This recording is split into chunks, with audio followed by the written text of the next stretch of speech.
Leaked documents which show the strength standards that Chinese weightlifters have to pass in order to compete have been released. Do you pass them? Huge training lifts have started to bombard social media just weeks ahead of the next World Championships. And for an entire week, I spent every waking minute with the Olympic champion, Karlos Nasar. And yes, I can confirm, he does eat a lot of eggs. Hello and welcome back to the Weightlifting House news show. Also, before we get started, the 90s collection is now live at weightliftinghouse.com. You've seen some of these items on YouTube and social media over the last few months, and now you can get your hands on them. We've brought back the oversized t-shirts, we've brought back the bold leggings, the shell tracksuits, all inspired by legends from the 90s, like Zlatan Vanev, Piers Dimas, Naeem, Botev. Every single item has a story. So you can shop the 90s collection now at weightliftinghouse.com. I'll put a link to that down below. Okay, so let's talk about these Chinese weightlifting strength standards, because this is really interesting. Basically, the strength and conditioning tests that Chinese weightlifters have to pass in order to even be eligible to compete at the national championships, well, I said leaked. It's more that they've been shown, posted online. I want to mention the two Instagram sources who have made this possible. So we have Squat Chuck Journalist, and then also Kurt Album. Shout out to Kurt. I'm going to break it all down. It took a while to do this because it's all in presumably Mandarin. I did some translation on Google and then summarized the whole thing, so I've broken it all down. And it turns out there are essentially these 5 core modules that athletes have to pass. So I'm not even sure that it's necessarily that weightlifters have to hit certain totals, like in most of the countries from where you and I are from, in order to qualify for nationals. It's more like, if you're of this body weight, you need to be able to snatch, deadlift this, front squat this, back squat this, jerk this, jump this height. And if you've developed all of these physical qualities, then you can come and compete, which is a really interesting way of doing it. I have broken those 5 down,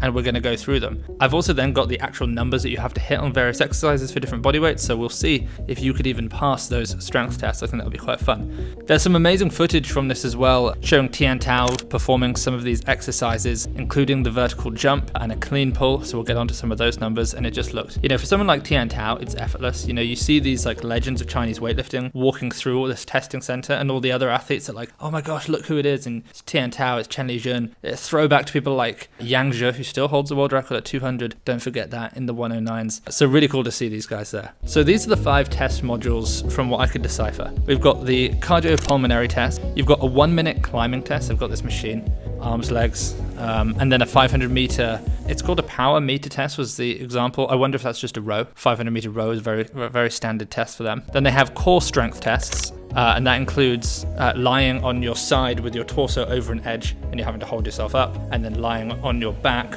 with your back over a gap, so you're using your anterior core to hold yourself up. There's explosive power, so that's the vertical jump stuff.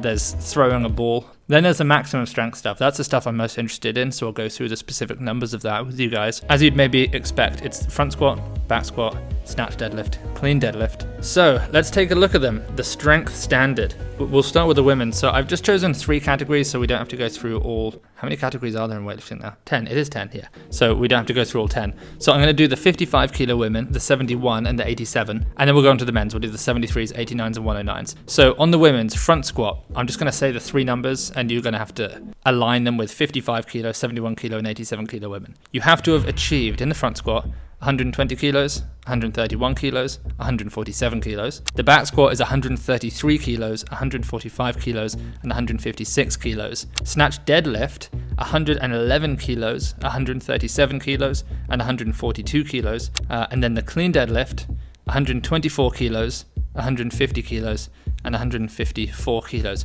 Okay, let's take a look at the men's side of things, because most of you are men, I think, based on the analytics of this YouTube channel. So we're going to go through the 73 kilo men, 89 kilo men, and 109 kilo men. I feel like that spans most of the people who are watching this.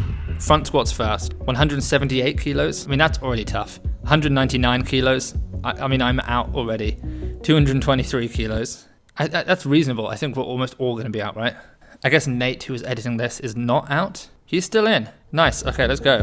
Back squat, 205 kilos for the 73s, 226 kilos for the 89s, basically 500 pounds, and then 254 kilos back squat for the 109 men. The snatch deadlift, 179, 209, 221. So I think Nate would have been in, and now he's out. I don't think he can snatch deadlift 209. And then clean deadlift, 202, 228, and 244.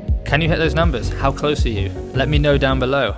In fact, I will read them all. I won't respond to them all, but I'm kind of interested if anyone had actually passed these. Okay, so just to close on this, a big thanks to Kurt_album and Squat Check Journalist on Instagram for the footage and the information which we then translated and have hopefully summarized correctly for you.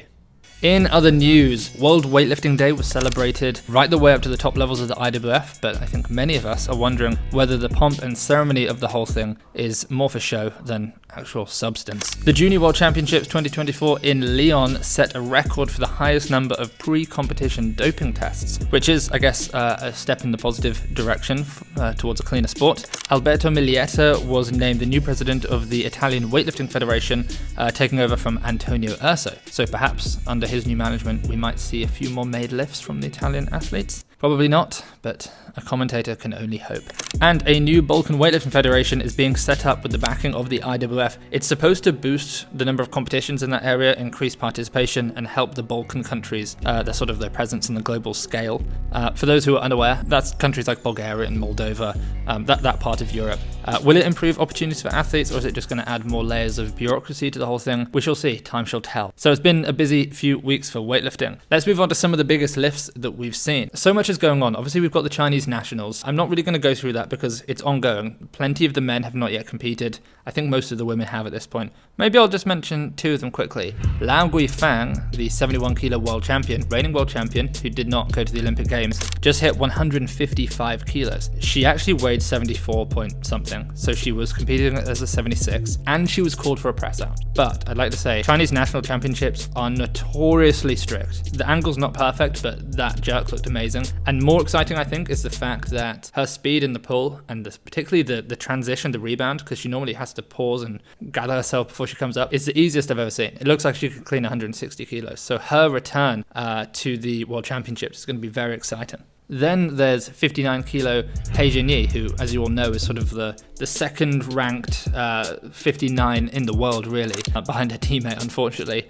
She just went 103, 130, which is, it's actually pretty standard for her. She didn't look very happy with her performance. I think she has had some frustrations in the past because her ability to make lifts is closer to that of the men's Chinese weightlifting team, if you know what I mean, more so than the women's, in the sense that she does miss a lot of lifts, like the men do, whereas the women tend to make a lot of lifts in Chinese weightlifting. Let's move over now. We've got a 270 kilo jerk coming up. Before that, but same country, Iran's Mehdi Karami. He's the 109. You might remember him. He's competed, I think, just once, and it might have been at an Asian championship. But he just snatched 192 kilos, which I thought was a massive lift, certainly worthy of a mention to see that on social media. Alireza Yousefi, the plus 109, the 21-year-old, yes, 21-year-old, who back at a youth level, at the age of 15, he set 6 youth world records. Don't forget that. I think that was 2019. He just hit the easiest 250 kilo clean and jerk you'll see today, yesterday, this week, this year, maybe the easiest 250 clean and jerk you'll see. And then there's a video of him hitting a 270 kilo jerk out of the racks. 270 is a mythical number because it hasn't been hit in competition. There's also no footage that exists of anybody jerking more than that. There are several people who've done it. There's footage of Artem Udichin, the Ukrainian lifter, doing it. He was the first person I ever saw do it. Of course, we have actual video of Lash Talakadze clean and jerking it, which is the most amazing thing. I've seen some of the Armenian supers doing it. And of course, there are rumors of, Pizarenko supposedly did 275, these sorts of things. But whenever anybody does a 270, that should be big news in all strength sports. It's such a massive weight. It's almost 600 pounds. It's colossal. Next up, Nino, Antonino Pizzolato, the Italian, do they call him the Italian horse over at Sika? I think they do. The Italian horse, 180 kilo snatch. It was not that long ago, a year ago, not even. Half a year ago, no, that's not true. We'll say a year ago, that was equal to the world record held by Li Dayan, and Nino hit it. Now, I don't know when that's from. My assumption is that was a pre-Paris, like a training camp lift, weighing 91, 92 kilos. I don't know. I think it was a press out on his left elbow, although who knows whether that's important these days for certain athletes in competition. I'm joking. That was just a little joke. Calm down. But it's an amazing lift. It's currently 2 kilos under Jason Lopez's world record. It's colossal. When I was out with Carlos living in Bulgaria, he tried 178 kilos in the snatch and he missed it. Admittedly, he'd only been training for a few days since the Olympics, but 180 is just colossal and a huge personal best for Nino, and 5 kilos, I believe, under his international best. So 5 kilos over his international best, so very, very cool.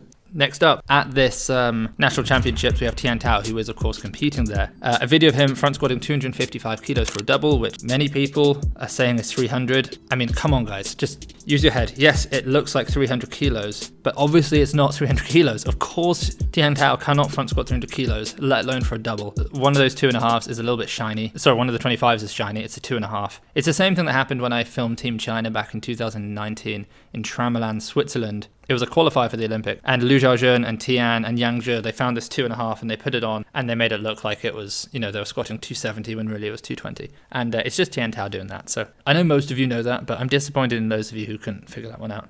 We also have this guy, I don't know his name, China's big boy, and we don't see many supers from China. We've had Yang Zhe, who's a world-class world record holding 109 and was a phenomenal 105, but we don't see many people bigger than that. So to see him here clean and jerking 200 kilos is it's pretty cool. Well, let's stick with Team China. There's a lot of Team China. Video emerged of Liu Huanhua jerking 240 kilos off the blocks. This was prior to the Olympic Games. His world record is 232, but the 240 jerk, it's very strong, very strong. And there was also a video of him hitting 200 kilos as an 81 kilo lifter from a few years ago, which we might try and dig up as well. Sticking with 102s, Garik Karapetyan, who's competing at the European Under-23s in a few days. He just posted a video of a 210 clean and jerk looking smoother and lighter than I've ever seen it, and a 220 kilo jerk off blocks, which is massive for him. Pham from Vietnam, the 71 kilo lifter, she just posted a video of a 108 kilo hang snatch. Now her best snatch in competition, I think, is 105. And she also posted a video showing all these 105s that she's been hitting in training recently. So she disappointingly missed out in the Olympics, but that 108 is big. Ricko Saputra from Indonesia, the 61, who often falls short behind Eko Yuli Irawan. He just posted a video of a 170 kilo clean and jerk. The world record is 176, so that's massive. And then finally, before we get on to some Karlos stuff, Yusuf Genc, the Turkish 73, has gone back to 67, which is actually a good move for him, and just snatched 140 kilos. He obviously had this huge battle over the last couple of years with Muhammad Ozbek, the other Turkish athlete who's a 73, and it felt for a while like he was going to be the one to go. He had all of this momentum from being a 67, he moved up to the 73s, and his numbers just never progressed. And Ozbek started getting better and better, and sort of left Genc with this mental blockage over certain numbers, the sort of the 150, 190-ish range were just getting in his head and he couldn't go under. Back down to 67, and the speed of him, a modern day Tana Sagir, is very, very good. Okay, next up, time in Bulgaria. Now, I'm not going to go through everything. I've spoken about it for half an hour on the podcast. We have documentaries coming, day in the life's coming, and you should have all seen the amazing battle between Nate and Karlos on the YouTube channel, which was one of the best videos we've ever done. But it's worth saying, we had an amazing time. We went out there to try and document as much about his life, learn about his life as we can, and we've got some incredible shots, which I can't wait to share with you all. We had breakfast, lunch, and dinner with them, 2 training sessions a day, cups of tea, coffee, sauna, walks, cafes. Everything was Karlos and Litkov, his sort of physio, friend figure in his life, and then me and Nate. So we were really intimate with them. It was amazing, and we learnt a lot of stuff.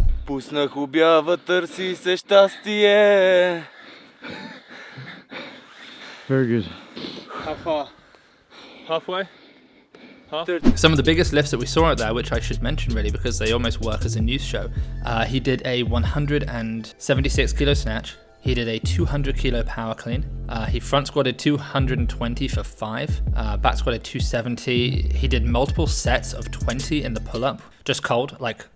He'd trained, but he hadn't done any upper body. He'd just jump in a bar, just do 20. And a lot of bodybuilding as well. So it was actually really cool to see him doing all these big numbers, these big lifts. I'm sure we're showing some of them on the screen right now. Guys, just a reminder, the 90s collection from Weightlifting House we're incredibly proud of. This, a variation on something we saw from Vanev back in the day. The podium t-shirt, very similar to what you've seen worn by guys like Valeris Leonidas and Naim Suleimanoglu. The tracksuits that I'm wearing on my lower half, Botev inspired. The 90s was an incredible era. You had the Soviet Union that had just fallen apart, and out of it there was this renaissance of sport and weightlifting from within Europe, and Greece and the Greek Dream Team and the Bulgarians competing, new training methodology, methodologies competing against each other, these really cool, bold colors, the iconic shell tracksuits, that sort of stuff. So we put almost, not quite, but almost a year into this one, and we're extremely proud of it. So it is live. Some of it, I'm afraid, is already sold out, which we did not anticipate. We more than doubled the stock from anything we've done before, but we have a lot left, so have no fear. Go and get something cool. Everybody loves it so far, and yeah, if you do, tag us in it and we'll repost some of your stuff. Appreciate you tuning in, I really do. And make sure you like and subscribe, and I'll see you guys on the next episode of the Weightlifting House News Show.